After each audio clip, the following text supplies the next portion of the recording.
किसी भी खेत में जब हम घूमने जाते हैं तो कई तरह की चीज़ें हमें दिखाई देती हैं। कहीं पर बहुत सारी घासें दिखाई देंगी, कहीं पर कुछ कीड़े मकोड़े दिखाई देंगे, कहीं पर हमें उजले उजले कुछ जमे हुए पदार्थ रेह की तरह दिखाई देंगे। तो ये अलग अलग प्रवृत्तियाँ होती हैं खेतों की, जिसके आधार पर हम ये निर्णय कर पाते हैं कि खेत हमारे अच्छे हैं या खेत हमारे कमज़ोर हैं या खेत हमारे सामान्य हैं। किसी भी उपजाऊ खेत में अगर हम जाते हैं और हमें वहाँ पर दिखाई देता है कि वहाँ पर वनस्पति का विकास काफ़ी अच्छा है, अगर खरपतवार भी है तो उसके पौधे काफ़ी पुष्ट और चौड़े हैं, तो ये इस बात का सूचक होता है कि हमारे खेतों में जो उर्वरा शक्ति है वो अच्छी उर्वरा शक्ति है।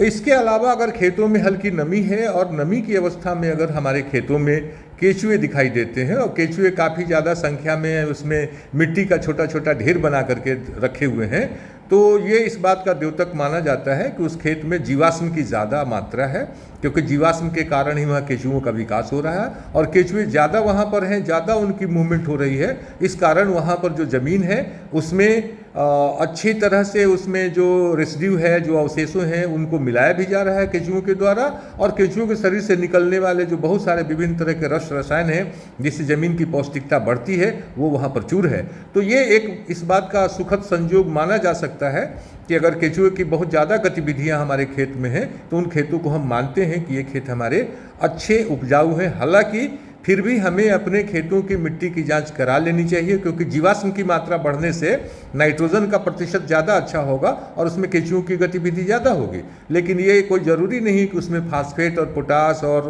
सूक्ष्म पोषक तत्व उनकी मात्रा बहुत ज़्यादा हो। लेकिन हाँ, नाइट्रोजन के मामले में, जैविक पदार्थ के मामले में हम कह सकते हैं कि वो खेत हमारे काफ़ी समृद्ध हैं और उनको उपजाऊ खेत की श्रेणी में हम रख सकते हैं।